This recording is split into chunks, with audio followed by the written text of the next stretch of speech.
주님께서 여러분과 함께 마르코가 전한 거룩한 복음입니다.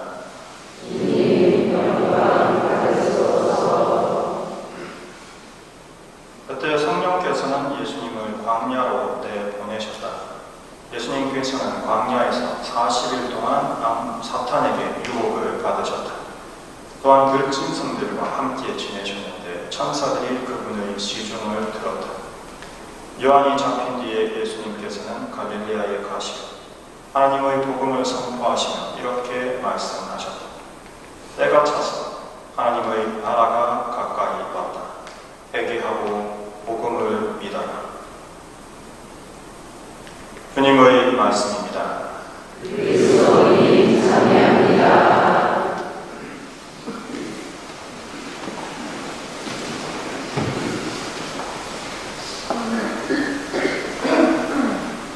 회개하고 복음을 믿어라. 제1록서에서 죄인인 우리를 구원하시기 위해 준비하시는 예수님의 이야기를 듣고 또 복음에서는 그 준비를 위해 40일 동안 광야에서 대피정을 하시면서 공생활을 준비하시는 예수님의 모습을 듣습니다. 그 대피정 중에 예수님께서는 우리에게 복음을 보여주시기 위해서 육신과 세속과 악의 세력의 세 가지 유혹을 받으시고 우리에게 그 유혹을 저항하는 방법을 가르쳐 주십니다. 그 방법은 바로 기도하는 것이죠. 즉 하나님을 찾고 하나님께 집중하는 것입니다. 기도라는 것은 우리가 원하는 것, 우리의 소원을 하나님께 말씀드리는 것일 뿐만이 아니라 사실은 하나님을 찾고 하나님을 모시는 하나님께 집중하는 것이라고 말할 수 있습니다. 따라서 제1록서의 말씀처럼 세례라고 하는 것은 예수 그리스도의 부활에 힘입어 하나님께 바른 양심을 청하는 것이죠. 바른 양심을 갖는다는 것이 하나님과 일치하기 위한 기본이 됩니다. 따라서 기도는 바로 이런 바른 양심을 하나님께 청하는 것이 되는 거고 하나님께 집중하는 것이 됩니다. 그렇게 했을 때 제1록서의 말씀처럼 우리는 무지개를 볼 수 있을 것이죠. 즉 노아의 홍수 때 무지개가 앞으로 우리를 구원할 상징이 되었던 것처럼 우리 삶 가운데서도 무지개가 함께 있습니다. 그런 것들을 본다면 우리가 이 세상에서 천국을 미리 맛볼 수 있는 여러 가지 방법들이 있죠. 그 중에 하나가 이제 앞에서 봤던 무지개 같은 거고 또 절대 빼놓을 수 없는 것이 바로 맛있는 음식, 천국을 맛보는 방법 중에 하나는 바로 맛있는 음식이죠. 맛있는 음식이라고 했을 때 우리가 절대 빼놓을 수 없는 감미료가 있습니다. 맛있는 음식, 물론 맛있다고 했을 때 여러 가지 맛이 있겠지만 그 중에 달다, 맛있다 라고 하는 대명사를 쓸 수 있는 감미료는 바로 설탕이죠.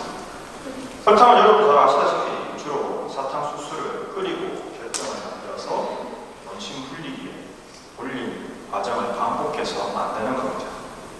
이렇게 가루로 만드는 설탕은 이미 1세기경에 인도에서 개발이 됐고 중국과 아랍을 거쳐서 유럽에 알려졌지만 초창기 이 설탕은 너무나 비쌌기 때문에 일부 귀족들이 자신의 재력을 과시하기 위해서 장식품을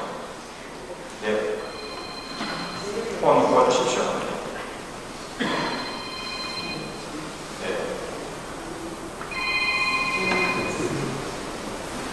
악마의 유혹 이야기를 듣더니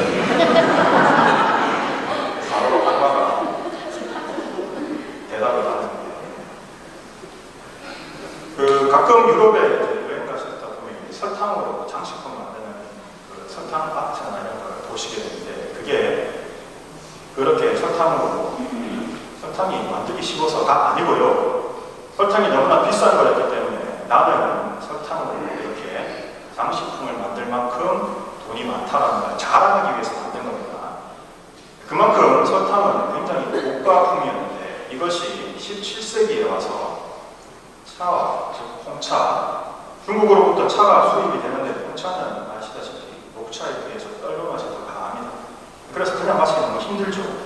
여기에 설탕을 넣어 먹었더니 와, 이런 맛이 없죠. 그리고 남미에서 카카오가 발견이 돼서 이제 초콜릿을 가지고 초콜릿을 먹게 되는데, 요즘 한창 인기 있는 윙카 초콜릿을 먹게 되는데 여기에 설탕을 넣어서, 우유와 설탕을 넣어서 만든 밀크 초콜릿. 야, 네, 중독이 될 만큼 강력한 맛이죠. 이 두 가지가 설탕과 합쳐지면서 폭발적인 수요가 생기면서 카리브해 설탕업자들이 꾀돈을 벌 수 있게 됐습니다. 쿠바 지역, 지금의 쿠바 이쪽 지역을 카리브해, 캐리비안이라고 부르는 그 해적들이 주로 나왔던 그 캐리비안 해적의 무대가 됐던 곳이 바로 이 카리브해입니다. 여기에서 주로 사탕수수를 가지고 농장을 만들어서 설탕을 생산했었죠.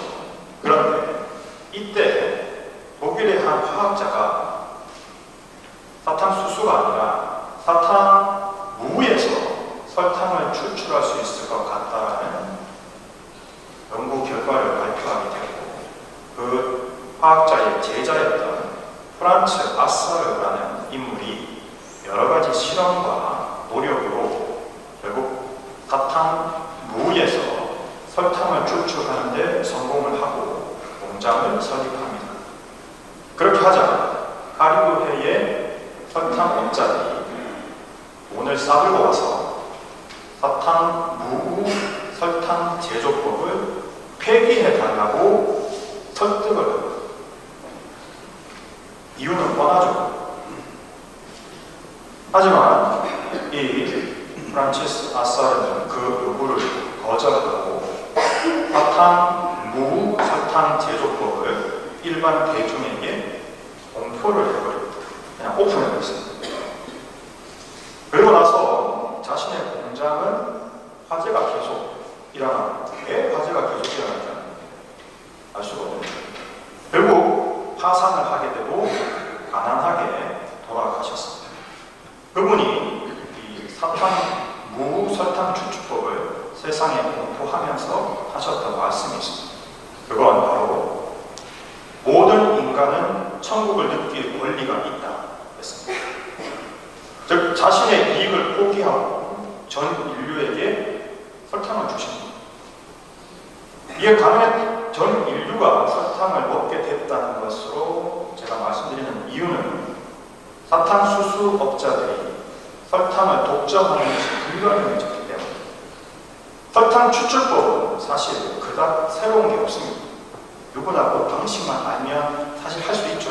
하지만 사탕수수에서 설탕을 추출하는 것이 독점이 된다고 하면 우리 일반적인 사람들은 사탕수수를 재배할 수가 없습니다. 왜냐하면 사탕수수는 열대지방에서만 자라기 때문이죠. 하지만 사탕무는 전 세계 어디에서든 재배가 가능해집니다. 따라서 사탕수수, 즉 열대에서 자본에 의해 가지고 독점적으로 재배할 수 있는 것이 파괴되기 때문에 설탕값을 비싸게 받을 수만 없게 되는 거죠. 따라서 사탕무 설탕 추출법이 세상에 공포됨으로써 더 이상 설탕업자들이 가격 단합을 할 수 없는 상황이 된 겁니다. 그래서 우리 같은 서민들도 설탕을 살 수 있는 흔한 감미료가 되는데 지대한 역할을 하신 것이 이 프란치스 아사르라고 할 수 있습니다. 지금도 전 세계에서 소비되는 설탕의 30%는 사탕무에서 생산하고 있습니다.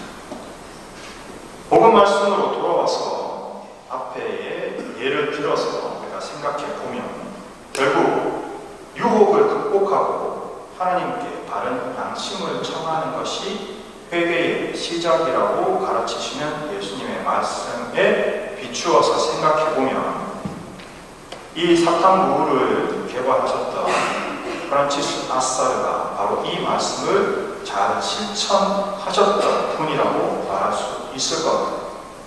즉 그분이 사탕무 설탕 추출법을 세상에 공포함으로써 우리가 설탕을 맛볼 수 있게 됐다는 거죠. 즉 천국을 맛볼 수 있게 자기 자신을 희생하신 것이란 뜻입니다. 자신의 이익을 위해서 그것을 챙기지 않고 모든 사람을 위해서 내어놓았기 때문이죠. 저는 그래서 그분이 천국에서 진정한 단맛을 보고 계실 거다라고 생각합니다. 사순절을 시작하면서 이 설탕 이야기로 여러분께 강론을 시작했던 이유는 바로 우리가 이 달콤한 유혹에 저항하면서 자기 자신을 이겨내고 바른 양심으로 하나님을 찾는 거룩한 시기로 만들어 가셨으면 하는 마음에서 말씀을 드립니다. 유혹은 달콤합니다. 하지만 프란치스 아사르는 그 달콤한 유혹을 뿌리치고 바른 양심을 찾기 위해서 자신의 이익을 포기하고 죽어갔습니다. 그러므로 우리 모든 사람들은 설탕을 맛볼 수 있게 되었습니다. 우리 또한 달콤한 유혹에 저항하면서 자신을 이겨내고 바른 양심으로 하나님을 찾는 이 거룩한 사순 시기를 통해 회개의 삶을 살아갔으면 좋겠습니다.